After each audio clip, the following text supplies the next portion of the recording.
Montana nights have a way of swallowing you. People who don't live there talk about the skies, the endless stars, the beauty of wide open land. But they don't mention the silence. Out there, silence isn't peaceful. It isn't serene. It's oppressive. Thick. Fills your ears until you question if you've gone deaf. Fills your chest until you wonder if your lungs are actually working. It drapes itself over you like a wet cloth until you feel watched. I had listened to that kind of silence before, but never like I heard it that October night in 1993. That was the night I learned that sometimes silence has a presence. Sometimes silence feels alive. I was a sheriff's deputy, fresh on duty, still with patience for the boring calls. I was handed one that should have been nothing, a simple run along a stretch of road up near the county line. Some locals had grumbled about trespassers, maybe vandals, maybe nothing at all. Senior deputies never volunteered for this route. They all had other reasons not to go. Somebody needed to, and I was the new guy. They called it the Hollow Line, a section of road between mountain ridges, unpaved stretches curling past forgotten farmland, a couple decaying barns, dark forest piled on both sides so thick it blurred your windows. Nobody wanted it, but nobody said why. If someone pushed, they just smirked and muttered, "Don't linger past midnight." One deputy once told me he didn't even like reading the patrol notes for that route, not because of what was in them, but because of what wasn't. Scribbles blacked out, times missing, scraps of half-written reports that ended mid-sentence. That silence that night wasn't just around me. It was threaded into the records long before I parked on that road. I can still hear my cruiser humming beneath me. Radio tuned low, a steady hiss instead of any program. It didn't sound like static, though. Not really. It sounded layered, like something was folded beneath it. When you listen too long, you think you hear a voice. Then it goes out again. Leaves stuck in the wheel wells dragged a dry hiss. Gravel popped along the tires. My head kept tilting upward to the sky. Beyond the ridge lines, it was already dimming, purple rolling into black. Stars, sharp, the kind you never see over any city. I reminded myself over and over, it's routine. Just routine. Just a ride down a lonely road, and then I'd come home. I actually mouthed the word. Routine. I remember feeling the word dry across my lips, but something in the air shifted about halfway there. The temperature didn't drop like moving toward higher altitude. It got heavy, pressed in, sticky, tight in my throat. I rolled the cruiser windows down and the scent hit me. Pennies. Pennies soaking in water. No crickets, no owls, no buzzing flight of mosquitoes, no rustle of fur in the tall grass. Nothing. Not even the engine seemed to hum right, as if the air itself dampened the sound. My fingers tapped once on the wheel and rang too loudly. The air took sound away, ate it before it could leave the cab. That was the first time that night claustrophobia crept in. I told myself it was just the air density, just pressure, mountain weather. But inwardly, I prayed for noise, for anything, even an owl somewhere. That was when I saw it. Nailed into a pine on the left side, illuminated in the slices of the headlights, was a figure. I braked. Tires threw up gravel dust. The beam cut the tree clean in the dark. What I saw still wakes me sometimes in sweat. Some sort of effigy, crudely carved wood stretched into a human outline. 2 arms dragging almost down to its knees. No eyes, no face. Only a smooth, oval-shaped wrong, like clay cut flat, and wrapped tight across where the mouth should have been. Lengths of wire. Metal pulled taut, biting into the wood, drawn so tight I swore I heard a faint hum when the wind touched it, like guitar strings tuning themselves. I muttered, "Kids. Has to be kids." But no kids nail industrial wire that deep through pine at 8 feet high. I told myself to get out, cut it down, take it in as evidence. I pictured myself reporting it. Then something in me said not to touch it, not to untie whatever someone had meant to keep closed. I wrote in my logbook, "Local prank, marker," but I didn't believe my own handwriting. When I pulled forward again, I turned the radio dial off. Full static hiss. Sudden. My grip went white on the wheel, heart thumping, temple hard. Then I heard it. Not just hiss, not garbled chatter like truckers. This was voices, overlapping together, drowning under the crackle. High, low, male, female, all mangled but clear in one singular note. "Don't cross." I slammed the switch black. The hiss cut and the silence clawed at me again. My head snapped back to the trees, my breath loud as thunder inside my own ears. That's when I realized how red the landscape had become. The blood moon had shaken itself loose from clouds, hung swollen in the sky, thick as if it strained under its own weight, basking everything below with red-soaked haze. Clouds smeared thin, dark gauze across, but never dimmed it. The surface looked fluid, wet, alive. I felt my grandmother's words out of nowhere, words I'd laughed at as a boy. Don't step where it shines red. Don't dream where it looks down. What's forgotten comes walking again.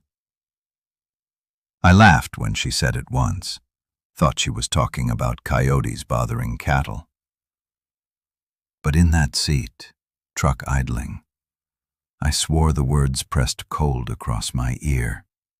Old miners said red moons took time away. Ranchers claimed cattle refused to move beneath it, froze in their pens, eyes rolling white, sometimes dead by dawn. At the academy, some deputy told me, low while we polished boots, "On a blood moon shift, don't let dispatch send you up the hollow road. It stays with you." He grinned after, pretending he was joking, but the grin was too empty. I never believed. I wasn't laughing now. The further I drove, the more bone-deep my fear rooted. The trees looked stretched taller, shadow pooled rich as tar. My arms ached on the wheel, though I hadn't moved them. That was when the oak broke through the line. Huge, split trunk crawling jagged into air, but still impossibly standing. Crownless, no leaves, bark eaten bare. Something hung nailed against it. Headlights cut the figure square. Wood lashed to timber. Cloth sacks filling shape. Wires punched across a faceless oval. Beneath its crooked branches, an old cruiser tilted heavy into the ditch. I pressed the brake, not hard, just enough to let the light swallow the wreck. Dust-caked windshield, plates bent. But the curves were unmistakable. Same badge, same model as mine. And then the glow. Headlights, faint, sputtering, but still alive decades later. Inside, slumped over the wheel, I saw him. A deputy's hat, tilted askew. Flesh, long gone into dry mess. His lips still held wire biting them shut. The same wire curled across his empty skull. One hand clutched something dark over his chest. It took my eyes minutes to focus past the grime. It was a notebook. Water, rotted but dense, still pressed under the bony palm like it mattered. The other hand smeared against the inner glass. Broken nails, bone raw against windshield, scratching thick circles again and again in glass frost markings. gouging loops into endless spirals, circles on circles, desperate, exempt from symmetry, endless. I staggered back from the window, bile surged into my throat.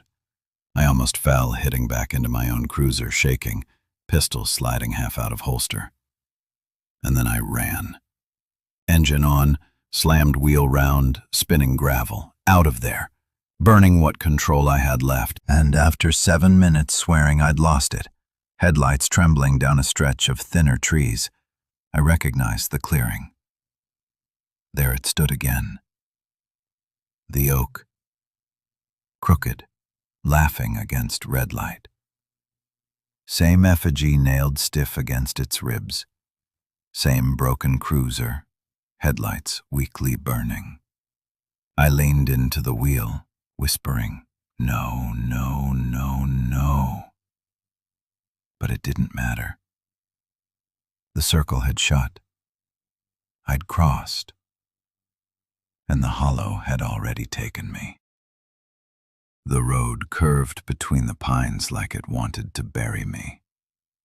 Heavy branches folded over the cruiser until the sky itself smothered into strips. Every turn I swore I'd find a sign, an exit, something to prove I hadn't slipped entirely into nightmare.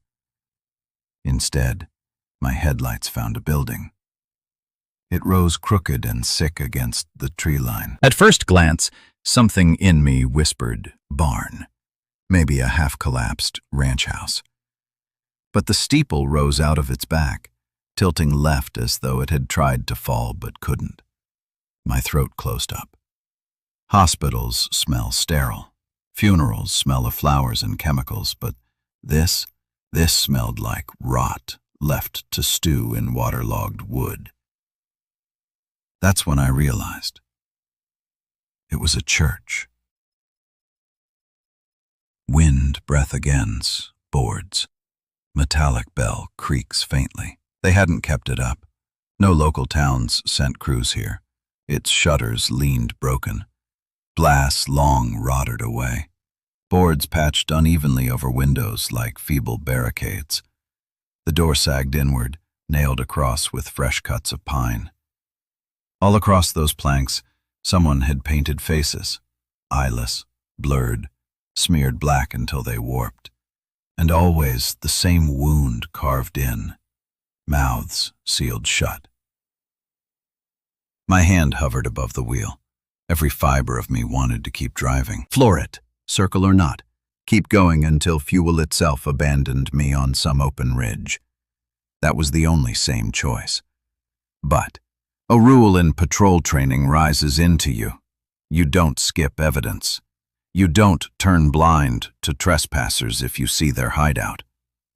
I thought, if this is vandals, or worse, squatters, I have to write it down, radio, something. So I opened the door. Door creaks, boots pressing into soft soil. As soon as I stepped out, the air changed again, heavier, colder. Every breath was copper. My nose burned metallic. The stench was so sharp it nearly drowned me dizzy. I stepped closer. The wood beneath my flashlight's beam didn't look aged. No gray erosion, no decades of rot. The door looked freshly sealed. Someone had nailed these boards shut this year. Modern nails, sharp gleaming heads.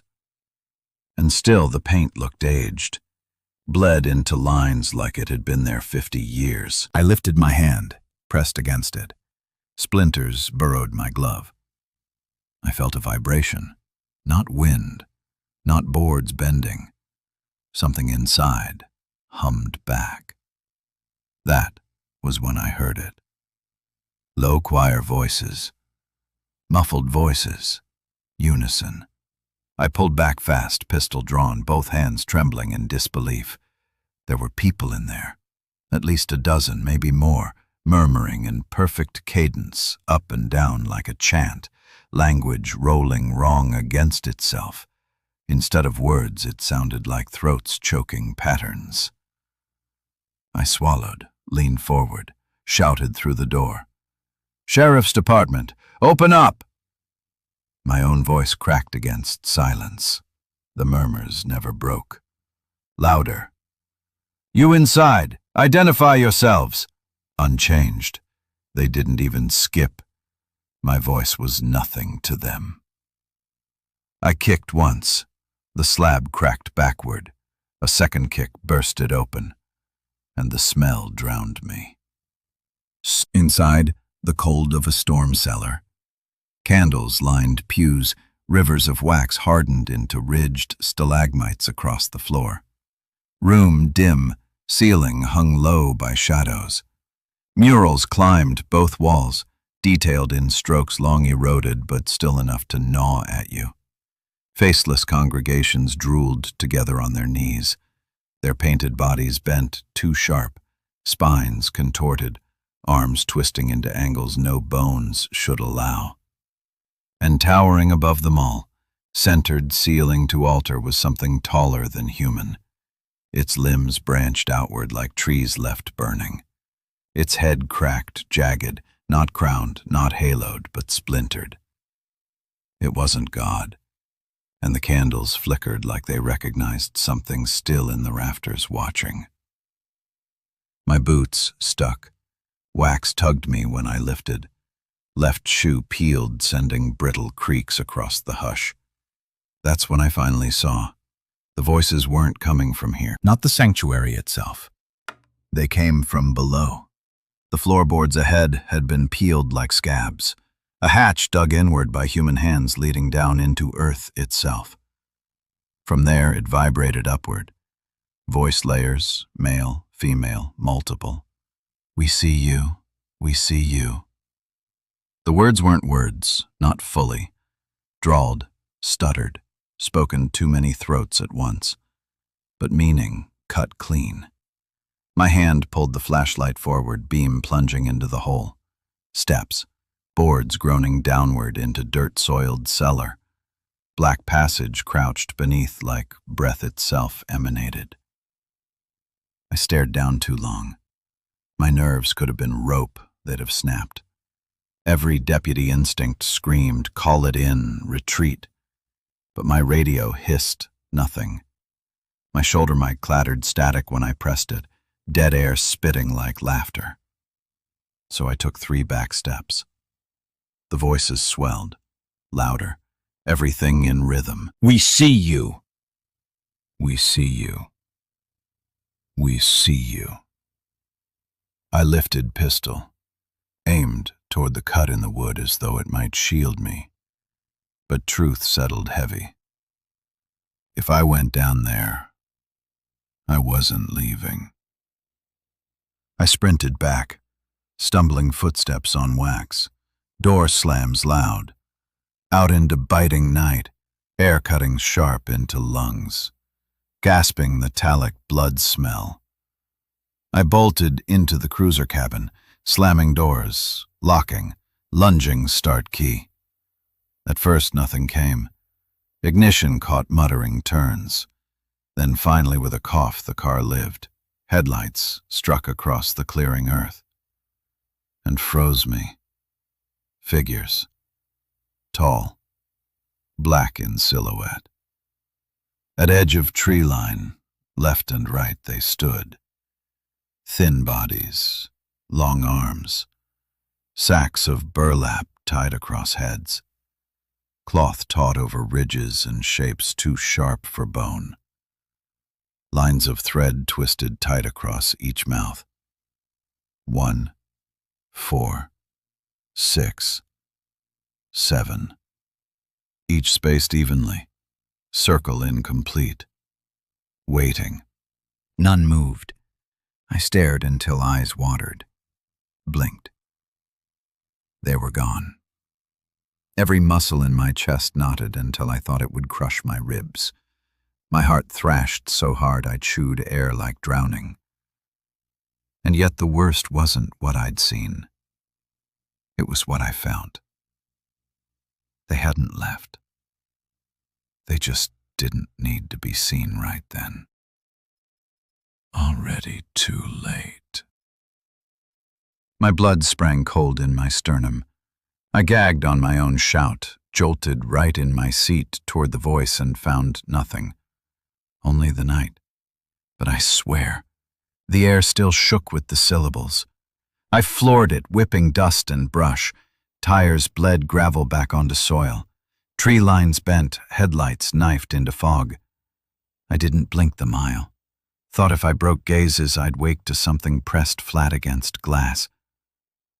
Breathing harsh, throat raw, I told myself again, a loud, cracked voice, "It's not real. Just panic. Just panic. You're imagining." But silence ate the words instantly. The world wanted no trace of them. That was when I hit the oak again. Clearing wide, roots long lifeless. Same twisted husk clawed into sky. Effigy nailed. The deputy's cruiser still bowed in ditch rot. Headlights sickly whispering. Corpse wired mouth bound. Notebook smothered across his chest like warning. I slammed brake, nearly sobbing out. No, impossible. I'd left this. I'd driven, Christ. I had driven away. Same place, same corpse.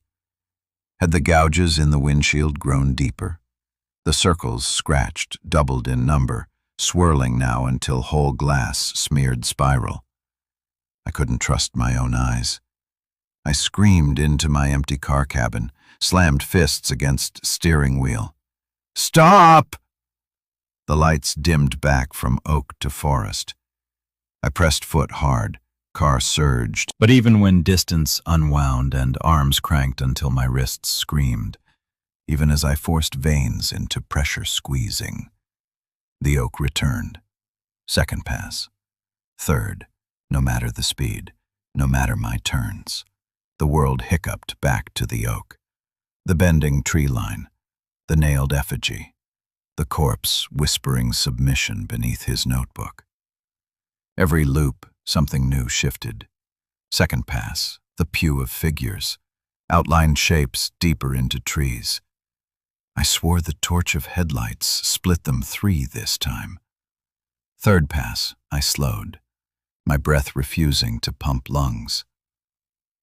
One shape stood closer, just behind the broken cruiser, shoulder cocked, cloth face leaning as though listening. The mouth beneath that sack twitched. Each circuit gnawed me down. Every 30 minutes turned to forever. Every forever turned back into 30 minutes. I don't know how long I circled.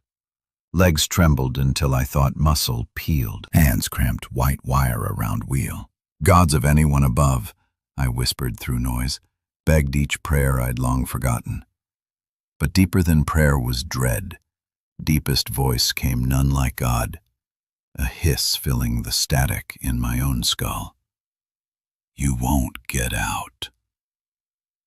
The road doesn't end here. The road doesn't end anywhere.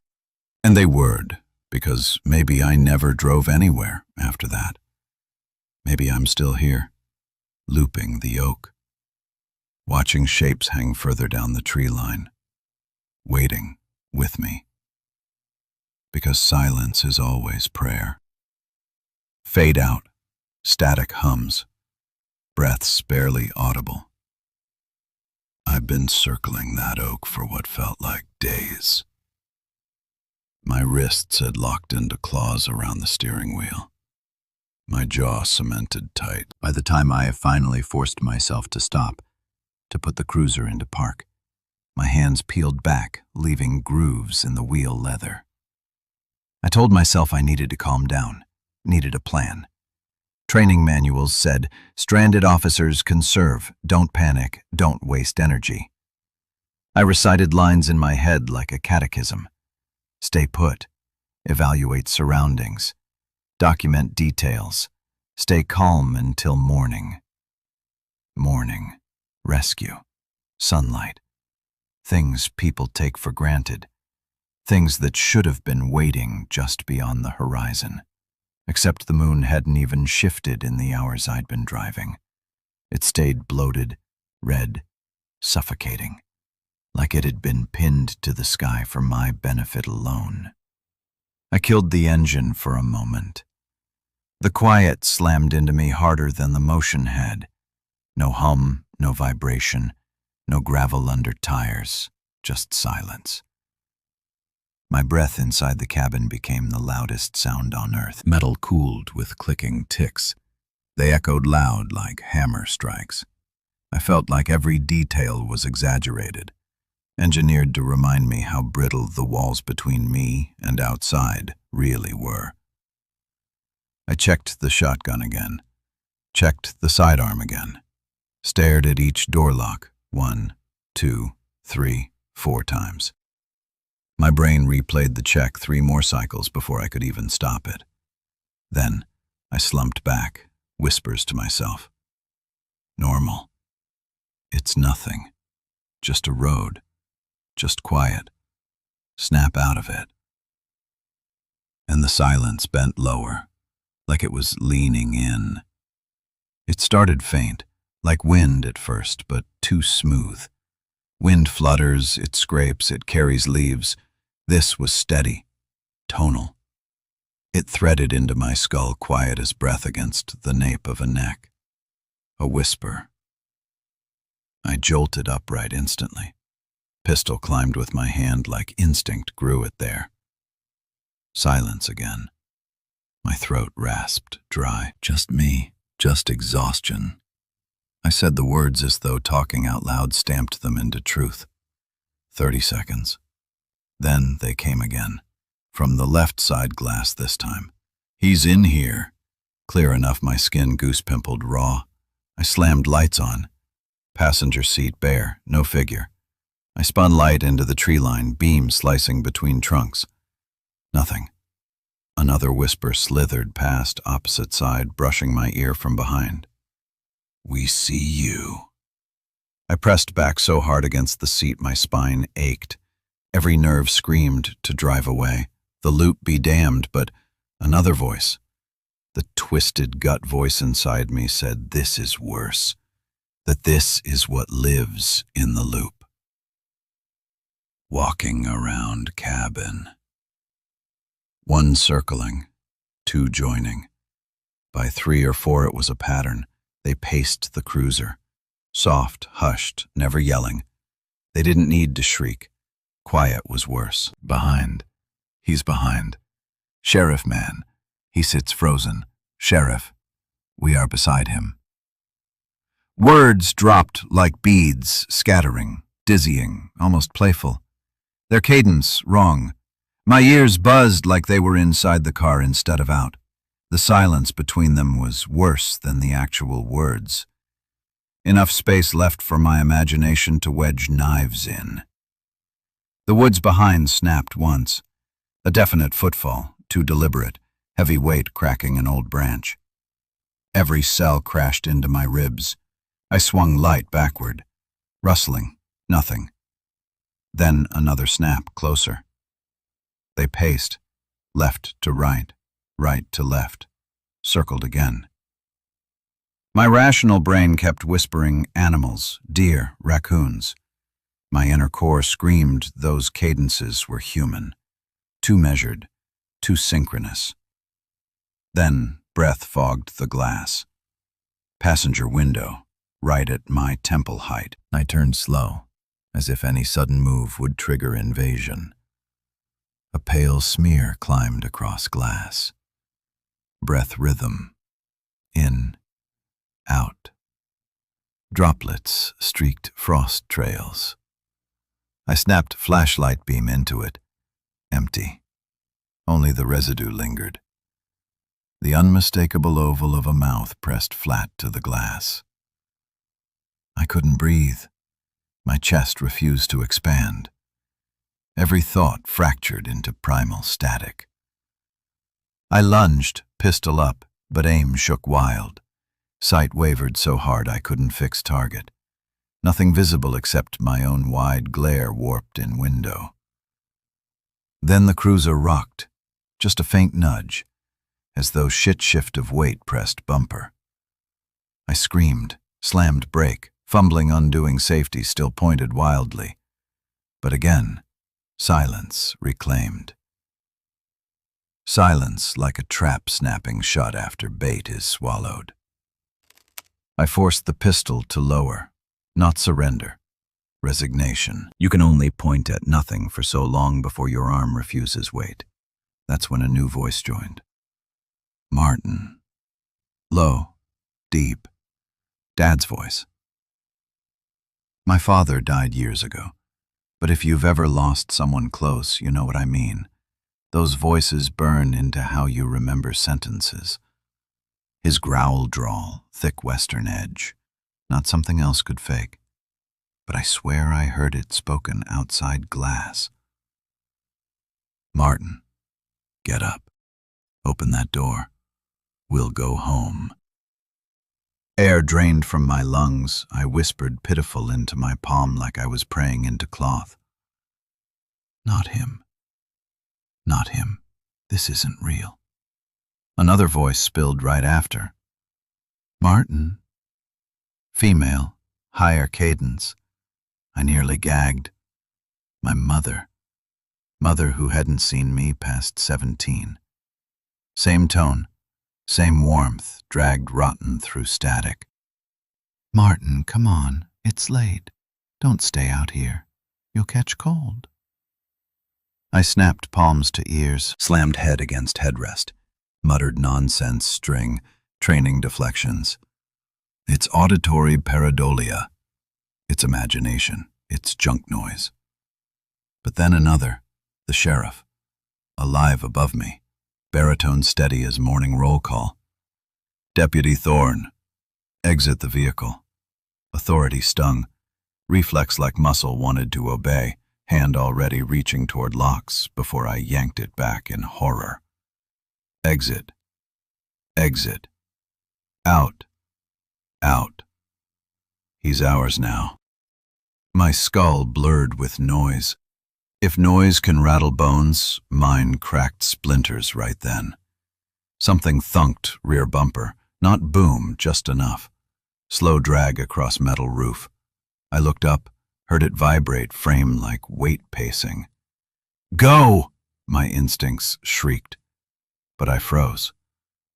Tap came soft on passenger side. I stilled.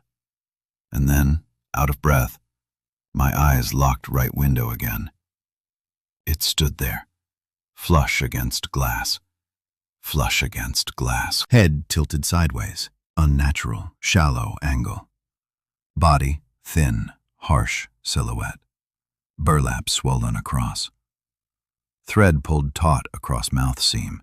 Stitches pinched, some slack enough to vibrate in laugh motion without sound. What gagged my insides wasn't the form. It was what pressed alive in fog. A face leaned so close every exhale smeared beads of condensation. Beads shaped across each stitch line as if material itself dripped spit. It stayed. Inches parted only by the thin sheet of glass. I could smell cloth rot to spike dead window.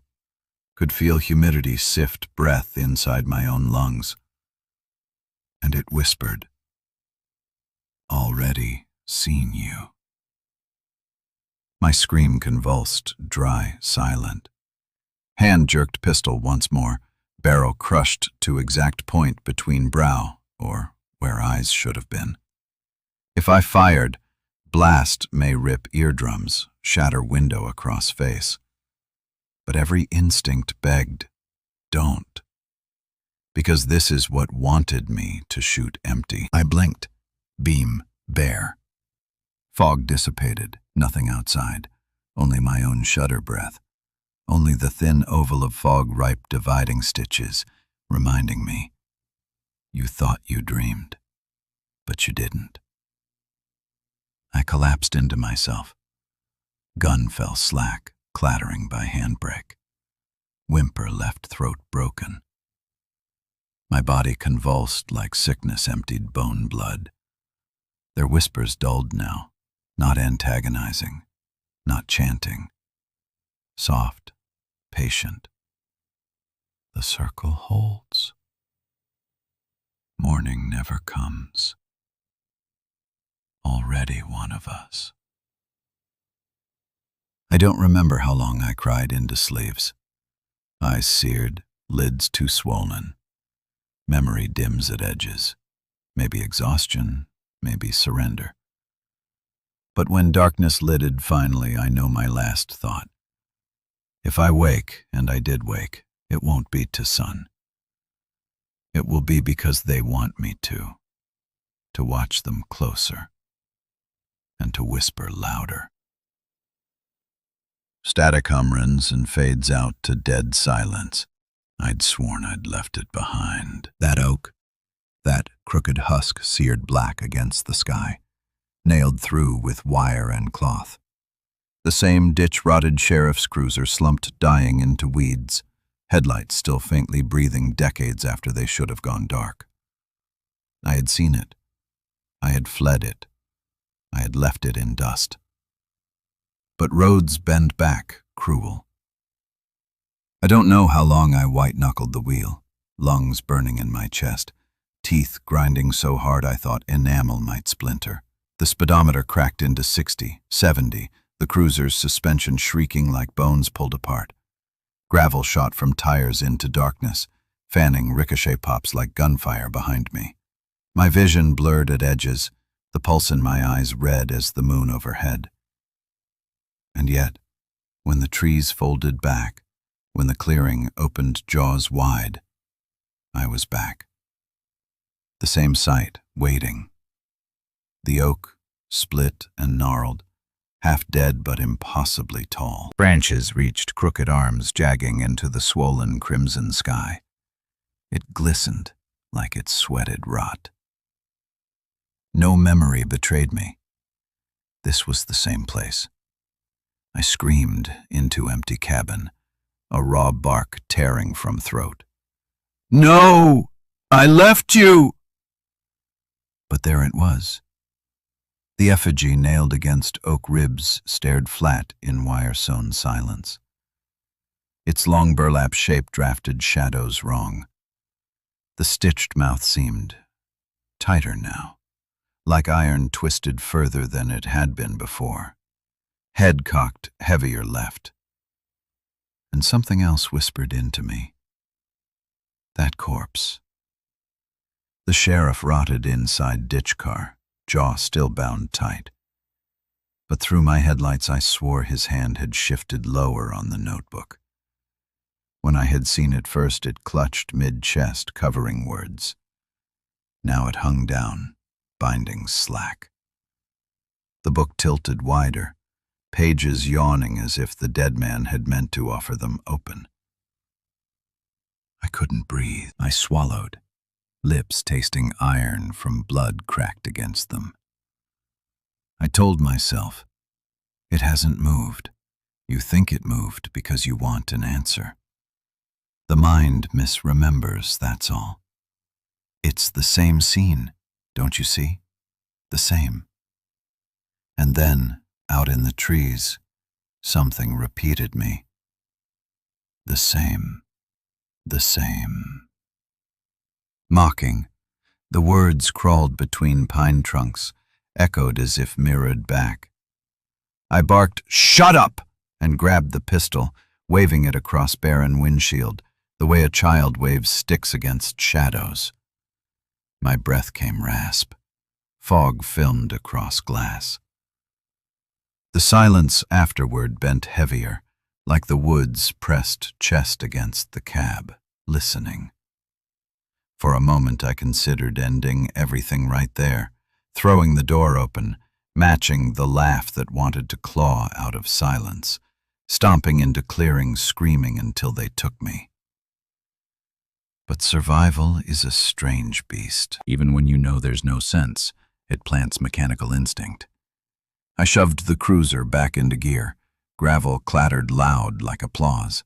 Tires squealed. The oak receded into rear window. The corpse's slacked palm hid behind me. I muttered through shattered breath. Drive. Keep driving. Don't look back. Don't look back. But you don't escape a circle with wheels, and deep down I already knew. Low, freighted, I swore with every pounding artery that I'd never lay eyes on that oak again. Do you know that stubborn animal voice your chest has? The one that says if you just push harder, if you just stomp pedal through floor plate, reality will snap out of its game and return proper? That voice lived inside me, so I drove, hard. 60 felt too slow. 70 didn't slack the scream in my throat. By 80, the cruiser shook so bad it felt bolts would spring. But I didn't dare ease. The gravel popped like gunshot, windshield smearing fog back into eyes. I gripped wheel until my fingernails shredded glove leather. Go on. Go, damn it. Go! I barked, banging heel against brake for purchase. But nothing slowed. Nothing but road itself splitting forward into endless black. Trees passed like posts, repeating. Same depth, same density, same carved lines until seams looked identical. I blinked hard against red moon mirror overhead, hoping when vision cleared the canopy would change. It wouldn't. The same pines clutched sky spines whittled into points, shadowing each mile clone for clone. I hit a bend that should have freed me clear. My gut said, this should be new land, a turn will break this loop. But when clearing unhinged jaw again, my headlights found him. The oak, again, crooked, split, hungry. I almost wrecked pulling hard left, rear tires spitting rock hail into dark wood. Car screamed sideways until nose locked dead forward on clearing again. The oak did not care. It stood, it gleamed, and the effigy was not lone this time. At first my mind played trick, maybe headlight flare, doubled shapes, but light beams sharpened and revealed. Two forms fused to trunk, one upright, stitched tight, exact as before. But now another sagged beside, lower, crooked, bent as if nailed lazily, half-hearted. Its body longer in cloth sag, its chin bent downward in shame. Wire sewn across its mouth had split on one side, one half slack, like a jaw had nearly broken free to open. My tongue thickened, I gagged spit. No, there was one. There was only one before voice came near trees, faint like drape of mist. One before. Mocking echo. The words hit nerves like pliers. I spun flashlight beam violent, whipped through side window at sound. Light cut tree skin, branches, brush, nothing. But echo repeated behind skull like pupil lit wrong. I pressed fist to headrest, shaking. The sheriff's cruiser had changed, too. Where last time corpse slumped driver-side plane, now his dead hand had shifted further down, much further. The notebook that had been clutched chest-heavy slipped off lap, slouched down seat, cover flayed open. It was waiting. The pale moon had just enough reach through my headlights to glint page edge, paper crisping in light breeze. My heart begged to climb in throat as though body wanted to strangle itself to silence.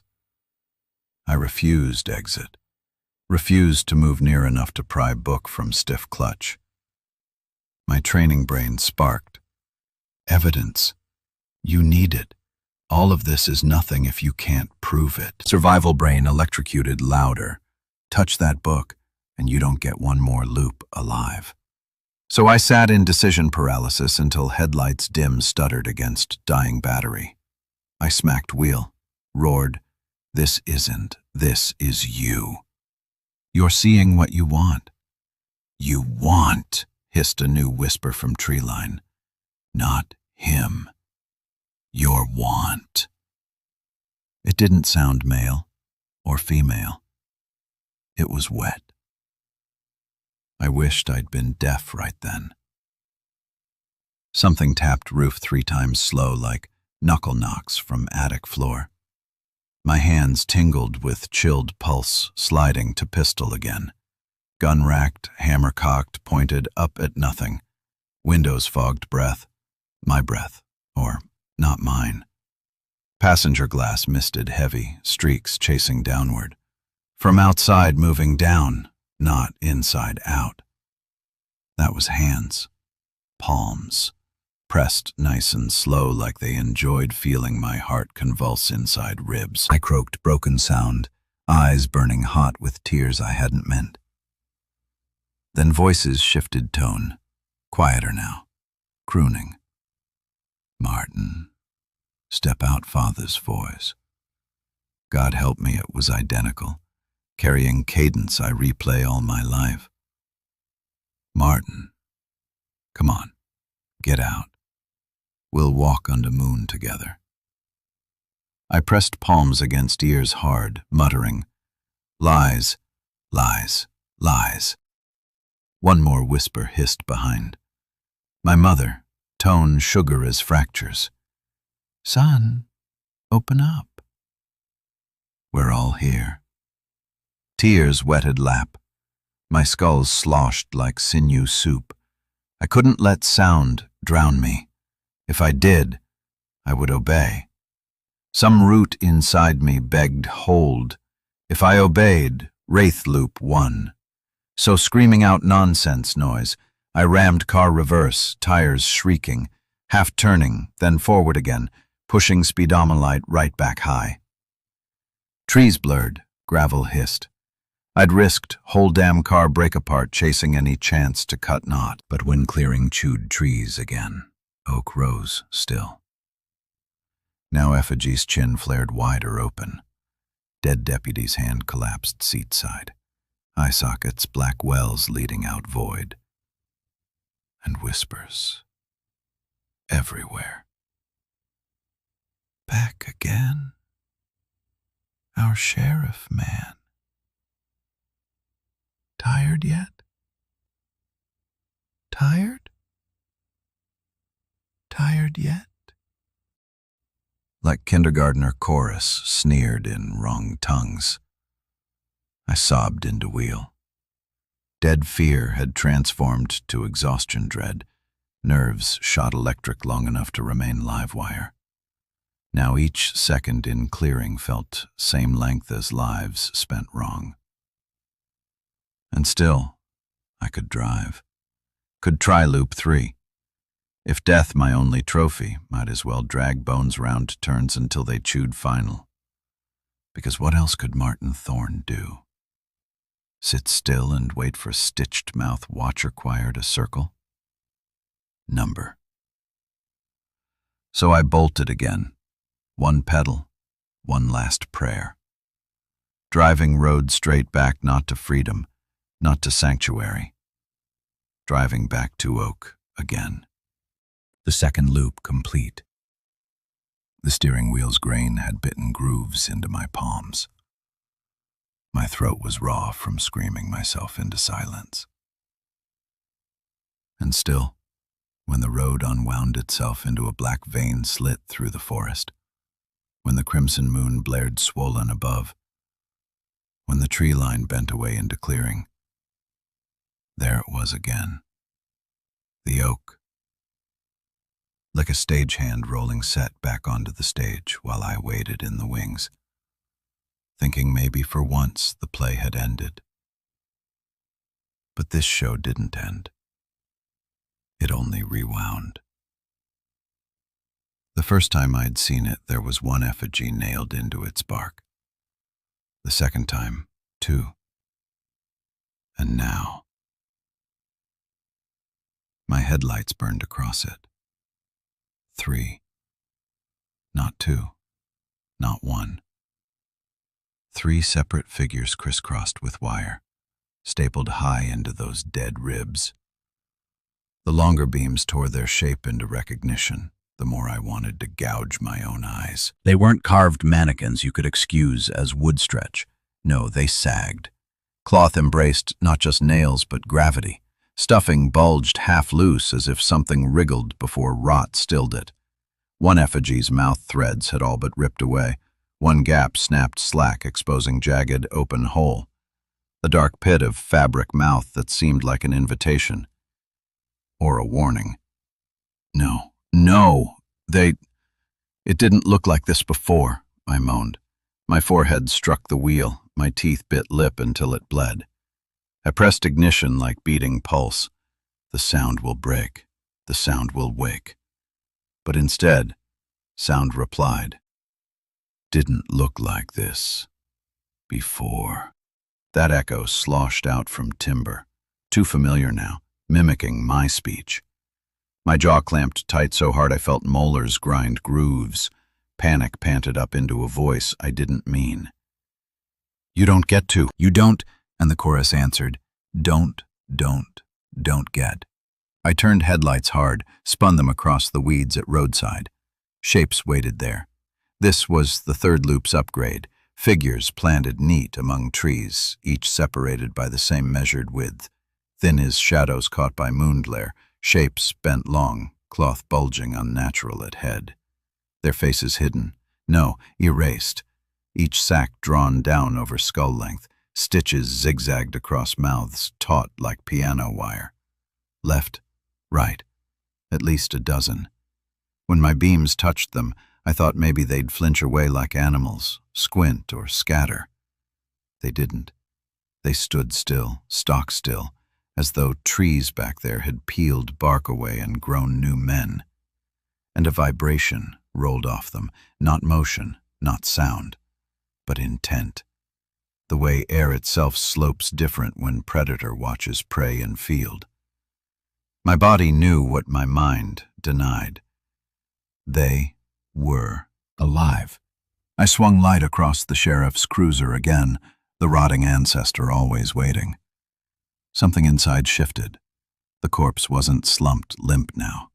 The dead deputy sat angled, torso tilted like spine had arched back against seat. But worse, the hand with notebook, no longer clutching tight. Number. The book sprawled open across passenger seat, wide like some mouth of its own, pages splayed, wind turning one leaf at a time. Words caught glint like ink wanted me. I couldn't read the lines, but I didn't need to. My bones knew their general. The chorus outside would assure me those words weren't for comfort. I screamed at windshield, hit horn until croak died against throat sound. I prayed choked. I growl-sobbed murderous. None of it changed scene. Oak bent moon, harsh. Effigies multiplied fungus fast. Dead sat up stiff as officer paraded for inspection. And watchers remained, breathing. Thread vibrating across mouths, but no words. Only stillness. That stillness was louder than noise. Then, behind that stillness, the whispers crept again, a filling of cracks. Circle him. Circle smaller each time. He sees us. He knows. I thought of rattlesnake, coiled, ready. No strike. Doesn't need one yet. That's what they were doing. Every single loop was closing radius, shifting them closer. Tightening coil. Every damn loop. I braved my eyes back onto Corpse's note. I whispered at it. If there's an answer. If there's any mercy, if you left something inside. Notebook pages flipped with soft sigh. Wind? Breath? Something's finger trailing? One page slapped wet and revealed thickest pen scratch visible even across ditch. I didn't need glasses. I read one jagged phrase scrawled deep. Only circles. Only us. My lungs stuttered like engine missing spark. I hit gear again. My tires tore. The watchers didn't move still. Didn't matter, though. They didn't need to chase. I was already prisoner rat in their wheel. I cut through next bend long enough to sweat I'd broken free. but woods vomited clearing again and my gut clawed stomach inside out. I roared animal fury. "I won't look!" My eyes still dragged, still glanced fatal. And yes, this time the oak waited with 4 hung effigies, the corpse leaning further upright, and watchers now parted into a line formation, directly across my headlights, standing stiff as pew against pew. Like congregation, like mass had already begun. I swear I heard it. A hymn, not happy, not alive. Whispers building chord below hearing, a droning like throat hiss barely begun to shape melody. Silence is the only prayer. Drone low, human hiss.